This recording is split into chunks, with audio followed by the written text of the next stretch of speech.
दोस्तों नमस्कार। ये है मार्गदर्शन फॉर सिविल सर्विसेज। मैं अनुराग चौधरी। दोस्तों एनसीईआरटी श्रृंखला के अंतर्गत आज की वीडियो में प्रस्तुत है 8वीं कक्षा के भूगोल संसाधन एवं विकास का अध्याय 4 कृषि यानी एग्रीकल्चर। इस अध्याय में आप जानेंगे कृषि किसे कहते हैं, इसमें कौन सी क्रियाएं शामिल होती हैं, कृषि के प्रमुख प्रकार कौन कौन से हैं, प्रमुख फसलें तथा वैश्विक स्तर पर उनका उत्पादन किस प्रकार होता है और भारत और अमेरिका के फार्म कृषि क्षेत्र से संबंध में विशेष अध्ययन। तो आइए शुरू करते हैं 8वीं कक्षा के भूगोल का अध्याय 4 कृषि। जो अध्याय है उसकी शुरुआत एक छोटी सी कहानी के माध्यम से। दोस्तों गुरप्रीत, मधु और टीना एक गांव से गुजर रहे थे और वहां उन लोगों ने एक किसान को खेत की जुताई करते देखा। किसान ने उन लोगों से कहा कि वह गेहूं की बुआई कर रहा है और मृदा को अधिक उपजाऊ बनाने के लिए अभी खाद डाला है। उसने बच्चों से कहा कि गेहूं मंडी में अच्छी कीमत पर बिकेगा, जहां उससे आटे में परिवर्तित करके कारखाने में डबल रोटी और बिस्कुट बनाने के लिए ले जाया जाएगा। दोस्तों पौधे से परिष्कृत उत्पाद तक के रूपांतरण में 3 प्रकार की आर्थिक क्रियाएं शामिल होती हैं। कोई भी उत्पाद जो फसल पर आधारित होता है तो उस पौधे से परिष्कृत उत्पाद या अंतिम उत्पाद तक रूपांतरण में 3 प्रकार की आर्थिक क्रियाएं शामिल होती हैं। ये प्राथमिक, द्वितीयक और तृतीयक क्रियाएं हैं, यानी प्राइमरी, सेकेंडरी एंड टर्शियरी। दोस्तों प्राथमिक क्रिया में क्या शामिल होता है? प्राथमिक क्रियाओं के अंतर्गत उन सभी क्रियाओं को शामिल किया जाता है जिनका संबंध प्राकृतिक संसाधनों के उत्पादन और निष्कर्षण से होता है।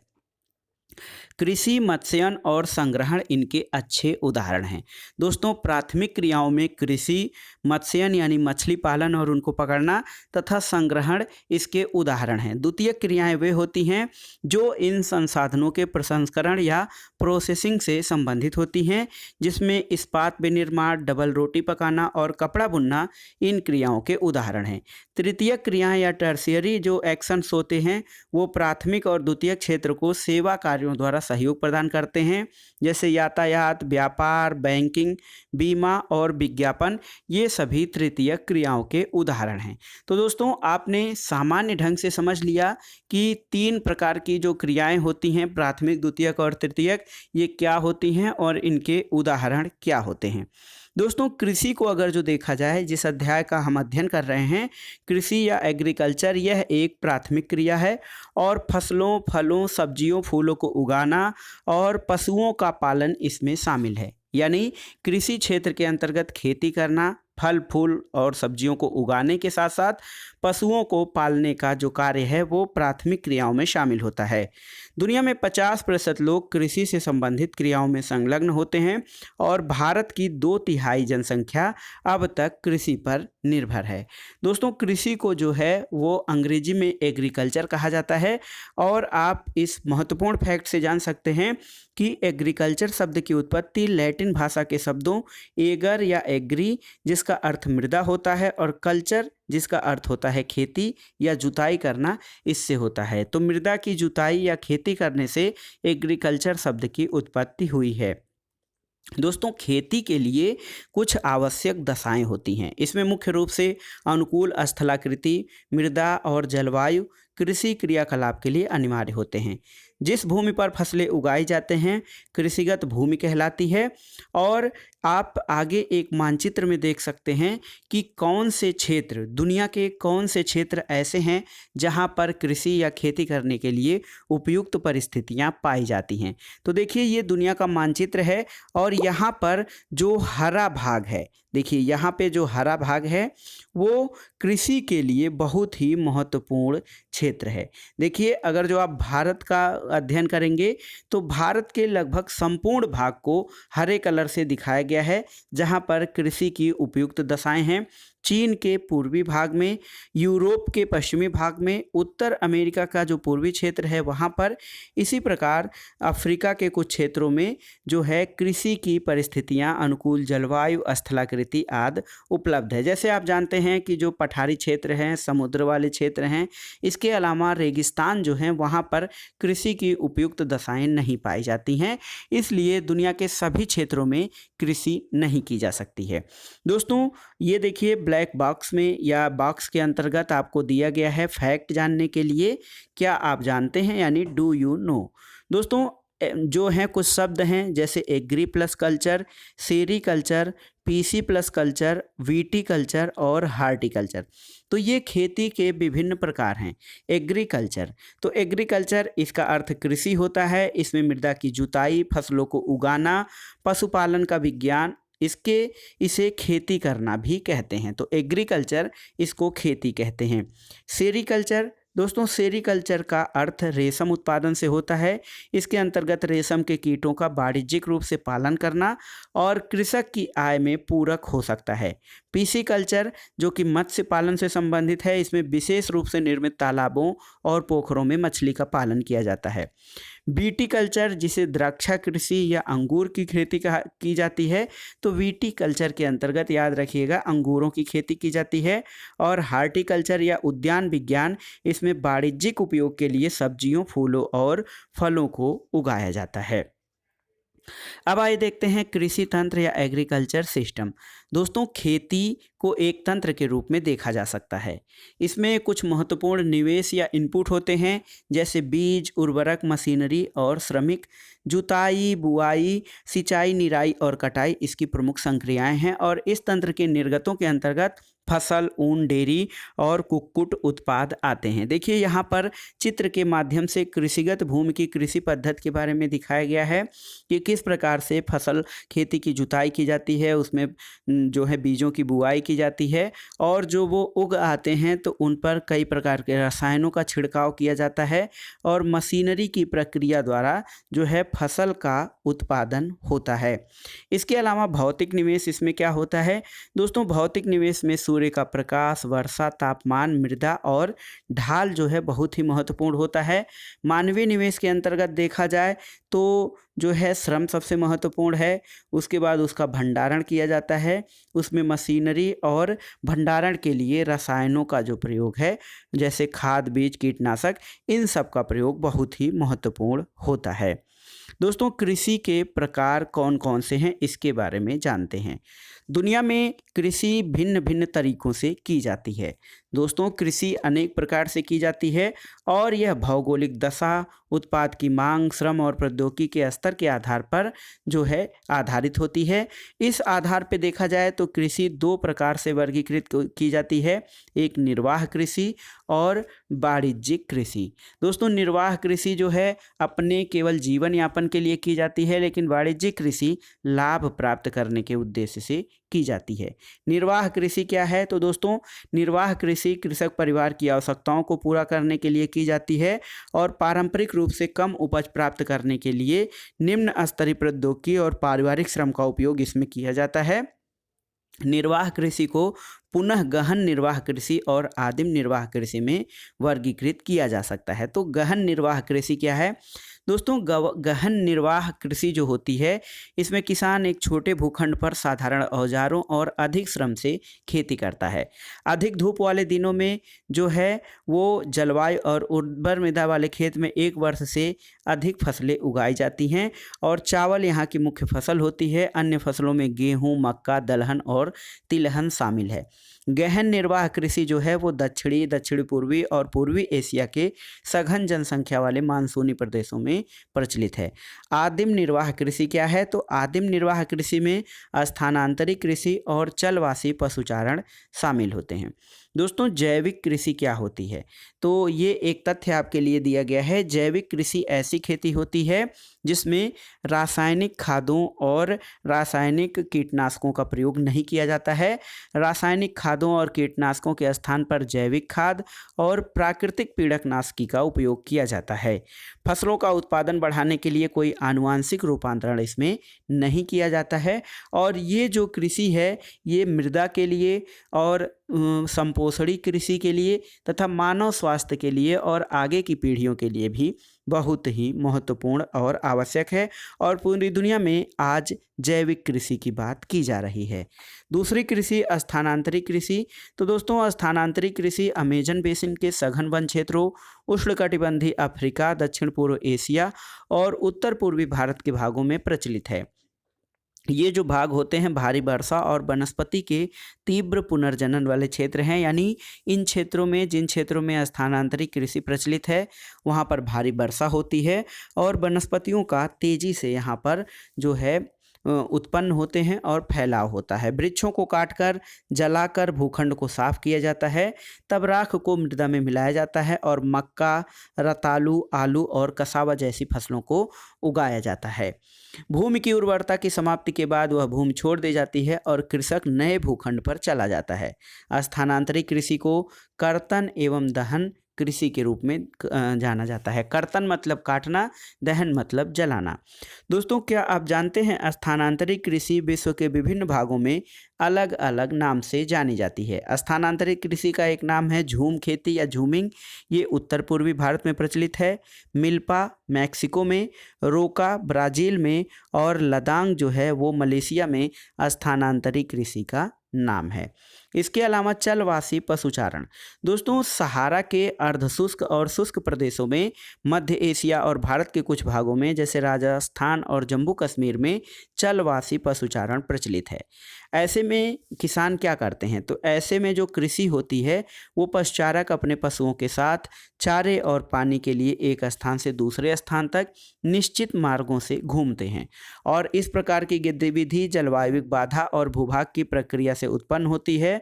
पशुओं को चराने वाले मुख्यतः भेड़, ऊंट, मवेशी, याक और बकरियां पालते हैं और ये पशुचारकों और उनके परिवारों के लिए दूध, मांस, ऊन, खाल और अन्य उत्पाद उपलब्ध कराते हैं। तो ये था जीवन निर्वाह या निर्वाह कृषि के संबंध में जो प्रमुख जो विधियां हैं। अब आइए कमर्शियल कृषि या वाणिज्यिक कृषि के बारे में देखते हैं। वाणिज्यिक कृषि क्या है, तो वाणिज्यिक कृषि बड़े पैमाने पे की जाती है और इसमें फसल उत्पादन और पशुपालन बाजार में विक्रय के लिए किया जाता है। इसके अंतर्गत विस्तृत कृषि क्षेत्र होता है, अधिक पूंजी का उपयोग किया जाता है और यहाँ पर उन्नत तकनीकी और अधिकांश कार्य मशीनों के द्वारा किया जाता है। वाणिज्यिक कृषि में वाणिज्यिक अनाज कृषि, मिश्रित कृषि और रोपण कृषि शामिल होता है।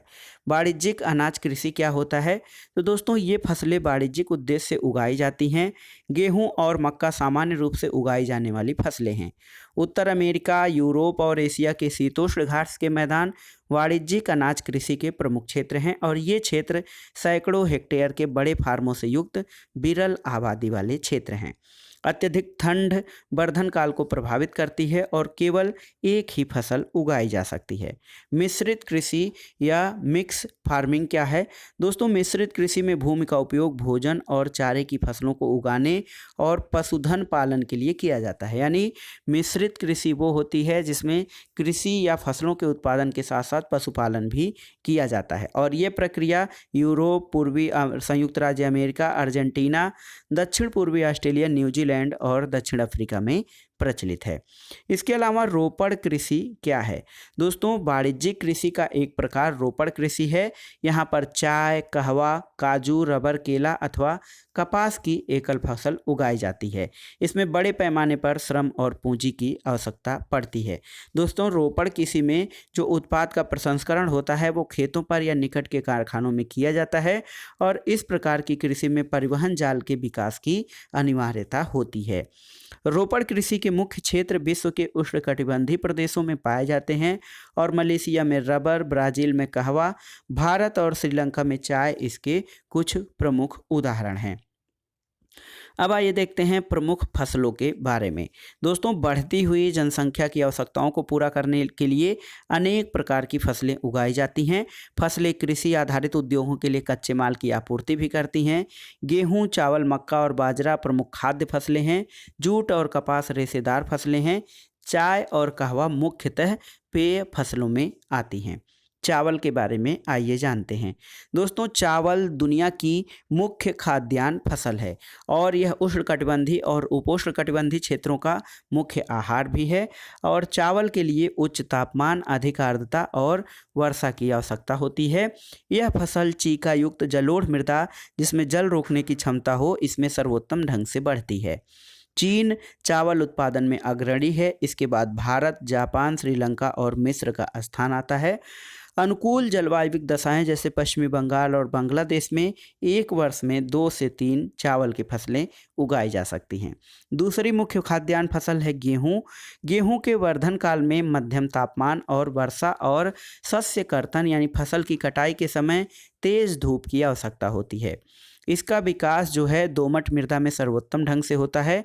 गेहूं का जो क्षेत्र है वो मुख्य रूप से संयुक्त राज्य अमेरिका, कनाडा, अर्जेंटीना, रूस, यूक्रेन, ऑस्ट्रेलिया, भारत में ये विस्तृत रूप से उगाया जाता है। मिलेट या मोटे अनाज बाजरे की खेती क्या है? तो ये मोटे अनाज के रूप में जानी जाती है और कम उपजाऊ और बलुई मृदा में उगाए जाते हैं। ऐसी फसल जिसमें कम वर्षा और उच्च से मध्यम तापमान और पर्याप्त सूर्य प्रकाश की आवश्यकता होती है, ये मिलेट फसलें होती हैं। इसमें मुख्य रूप से मोटे अनाज जैसे ज्वार, बाजरा और रागी भारत में पाए जाते हैं। इसके अलावा नाइजीरिया, चीन और नाइजर इसके अन्य उत्पादक देश हैं। दोस्तों, क्या आप जानते हैं कि जो मक्का होता है, मक्का दोस्तों, मक्का को कार्न के नाम से जाना जाता है और दुनिया में इसकी विभिन्न रंग बिरंगी प्रजातियां पाई जाती हैं। मक्का कार्न कहा जाता है। दोस्तों, मक्का जो है इसके लिए मध्यम तापमान, वर्षा और अधिक धूप की आवश्यकता पड़ती है और इसे उपजाऊ मृदा की आवश्यकता होती है। मक्का उत्तर अमेरिका, ब्राज़ील, चीन, रूस, कनाडा, भारत और मैक्सिको में उगाया जाता है।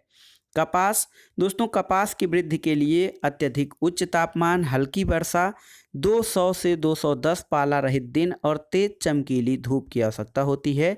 यह काली और जलोढ़ मृदा में सर्वोत्तम ढंग से उगती है। कपास उत्पादन चीन, संयुक्त राज्य अमेरिका, भारत, पाकिस्तान, ब्राज़ील और मिस्र में किया जाता है और कपास जो है सूती वस्त्र उद्योग के लिए महत्वपूर्ण कच्चा माल का प्रयोग जो है कच्चा माल प्रदान करता है। पटसन, तो दोस्तों पटसन इसको सुनहरा रेशा या गोल्डन फाइबर भी कहा जाता है। यह जलोढ़ मृदा में अच्छे ढंग से विकसित होता है और इसे उच्च तापमान, भारी वर्षा और आर्द्र जलवायु की आवश्यकता होती है। ये फसल उष्णकटिबंधीय क्षेत्रों में उगाई जाती है। भारत और बांग्लादेश पटसन के अग्रणी उत्पादक हैं। काफ़ी या कहवा दोस्तों, इसके लिए गर्म और आर्द्र जलवायु और सुअपवाहित दोमट मृदा की आवश्यकता होती है। काफ़ी फसल की वृद्धि के लिए पर्वतीय ढाल अधिक उपयुक्त होती है। ब्राज़ील काफ़ी का अग्रणी उत्पादक है। इसके बाद वियतनाम, कोलंबिया और भारत में भी काफ़ी उच्च मात्रा में या अधिक मात्रा में पैदा होती है। काफ़ी के बारे में रोचक तथ्य देखते हैं दोस्तों। काफ़ी के पौधे की खोज किसने की? तो काफ़ी के खोज के विषय में अनेक कहानियाँ हैं। लगभग 850 ईस्वी में काल्दी नाम का एक अरबवासी जो बकरी चराने वाला था, अपनी बकरियों को अनोखी उछलकूद और हरकतों को देखकर परेशान था। एक दिन उसने भी इस सदाहरित पौधे की फलियों को चखकर देखा जिन्हें उसकी बकरियां प्रतिदिन खाया करती थीं। उसे आनंद का भाव अनुभव हुआ और उसके बाद उसने अपनी खोज के बारे में पूरी दुनिया को बताया। चाय के बारे में जानते हैं तो दोस्तों, चाय एक प्रमुख वाणिज्यिक फसल है और कहवा की तरह यह एक प्रमुख पेय फसल है। बागानों में उगाई जाने वाली यह एक पेय फसल है और इसकी कोमल पत्तियों की वृद्धि के लिए ठंडी जलवायु और वर्ष भर समवितरित उच्च वर्षा की आवश्यकता होती है। इसके लिए दोमट मृदा और मंद ढाल की आवश्यकता होती है और पत्तियों को चुनने के लिए अधिक संख्या में श्रमिकों की आवश्यकता भी पड़ती है। यहाँ पर देखिए, चाय की खेती में काम कर रहे मजदूरों को दिखाया गया है। अब आइए जानते हैं कृषि का विकास। दोस्तों, कृषि विकास का संबंध बढ़ती जनसंख्या की बढ़ती मांग को पूरा करने के लिए कृषि के उत्पादन को बढ़ाने की दिशा में किए जाने वाले प्रयासों से है। ये जो कृषि उत्पादन है कई तरीकों से प्राप्त किया जा सकता है, जैसे बोए गए क्षेत्र में विस्तार करके, बोए गई फसलों की संख्या बढ़ाकर, सिंचाई सुविधाओं में सुधार करके, उर्वरकों और उच्च उपज देने वाले बीजों के प्रयोग द्वारा, कृषि के मशीनीकरण द्वारा। ये सभी कृषि के विकास में महत्वपूर्ण पहलू हैं और कृषि के विकास का प्रमुख उद्देश्य खाद्य सुरक्षा को बढ़ावा देना है। खाद्य सुरक्षा क्या है दोस्तों? तो दोस्तों, खाद्य सुरक्षा वो है जिसमें कोई भी भूखा न रहे और सभी व्यक्तियों को भोजन उपलब्ध हो। खाद्य सुरक्षा तब बनी रहती है जब सभी व्यक्तियों को क्रियाशील और स्वस्थ जीवन जीने के लिए आहार की आवश्यकता और प्राथमिकता के आधार पर हर समय पर्याप्त, सुरक्षित और पौष्टिक खाद्य पदार्थ की सुविधा उपलब्ध हो। दोस्तों कृषि का विकास दोस्तों दुनिया के अनेक भागों में कई अनेक विभिन्न गतियों से हुआ है। अधिक जनसंख्या वाले विकासशील देश अधिकतर गहन कृषि करते हैं। यहाँ पर छोटी जोतें होती हैं और जीविकोपार्जन या जीवन निर्वाह के लिए कृषि की जाती है। बड़ी जोतें जो हैं वो वाणिज्यिक कृषि के लिए अधिक उपयुक्त होती हैं, जैसे संयुक्त राज्य अमेरिका, कनाडा और ऑस्ट्रेलिया। अब हम दो के फार्मों के बारे में विशिष्ट रूप से अध्ययन करेंगे कि किस प्रकार से विकसित देशों में फार्म होते हैं और विकासशील देशों में। सबसे पहले भारत के एक फार्म के बारे में जानते हैं। उत्तर प्रदेश के गाजीपुर जिले में आदिलाबाद एक छोटा सा गांव है। मुन्ना लाल इस गांव का छोटा सा किसान है जिसके पास लगभग 1.5 हेक्टेयर का एक फार्म है। उसका आवास गांव में है और वह अधिक उपज देने वाले बीजों को बाजार से वर्षों के एकांतर पर खरीदता है। उसकी भूमि उर्वर है और वह वर्ष में कम से कम 2 फसलें सामान्यतः गेहूं या चावल और दालें उगाता है। किसान अपने मित्रों और बुजुर्गों के साथ सरकारी कृषि अधिकारियों से कृषि कार्यों के संबंध में सलाह भी लेता है और वह अपने खेत की जुताई के लिए भाड़े पर ट्रैक्टर लेता है। यद्यपि उसके कुछ मित्र अभी बैलों से ही खेती जोतने की परंपरागत विधि का प्रयोग कर रहे हैं। और समीप के खेत में ही एक नलकूप है, वहाँ से वह अपने खेत में सिंचाई के लिए भाड़े पर लेता है। मुन्ना लाल के पास 2 भैंसे और कुछ मुर्गियां भी हैं और वह निकट के शहर में स्थित सहकारी भंडार में दूध बेचता है। वह वहां का एक सदस्य है और सहकारी समिति उसके जानवरों के लिए चारे के प्रकार, पशुधन के स्वास्थ्य के सुरक्षात्मक उपाय और कृत्रिम गर्भाधान के संबंध में सलाह देती है। दोस्तों कभी कभी वह बैंक या कृषि सहकारी समिति से बीजों की उच्च उपज वाली किस्मों और औजारों के खरीदने के लिए ऋण लेता है और वह अपने उत्पाद को निकट के बाजार स्थित मंडी में बेचता है। और अधिकांश किसानों के पास भंडारण सुविधाओं की कमी होती है, इसलिए वे बाजार के अनुकूल न होने पर भी अपने उत्पादों को बेचने के लिए विवश होते हैं। और हाल के वर्षों में सरकार ने भंडारण की सुविधाओं के विकास के लिए कुछ कदम भी उठाए हैं। अब दूसरा केस स्टडी संयुक्त राज्य अमेरिका के फार्म के बारे में है। विकासशील देशों में जो फार्म की स्थिति है भारत के जो खेतों की स्थिति से बहुत अलग नहीं है, लेकिन एक विकसित देश के बारे में जो हम फार्म का अध्ययन करेंगे उसके बारे में आइए जानते हैं। संयुक्त राज्य में अमेरिका में एक फार्म का औसत आकार भारतीय फार्म की तुलना में बहुत बड़ा होता है। संयुक्त राज्य अमेरिका में एक प्रारूपिक फार्म का आकार 250 हेक्टेयर होता है। किसान सामान्यतः फार्म में रहता है। मक्का, सोयाबीन, गेहूं और चुकंदर उगाई जाने वाली कुछ महत्वपूर्ण फसलें हैं। और संयुक्त राज्य अमेरिका के मध्य पश्चिम में स्थित आयोवा राज्य के एक किसान जो होरेन के पास 300 हेक्टेयर भूमि है, वह अपने खेत में मक्का तब उगाता है जब वह आश्वस्त हो कि मृदा और जल संसाधन इस फसल की आवश्यकता को पूरा कर देंगे। फसल को नुकसान पहुंचाने वाले पीड़कों पर नियंत्रण के लिए पर्याप्त उपाय किए जाते हैं। समय समय पर वह मृदा के नमूनों का परीक्षण प्रयोगशाला में जांच के लिए भेजता है कि उसमें पर्याप्त पोषक तत्व हैं या नहीं और किन तत्वों को उसमें फिर से डालना है ताकि उनकी आपूर्ति सही से हो जाए।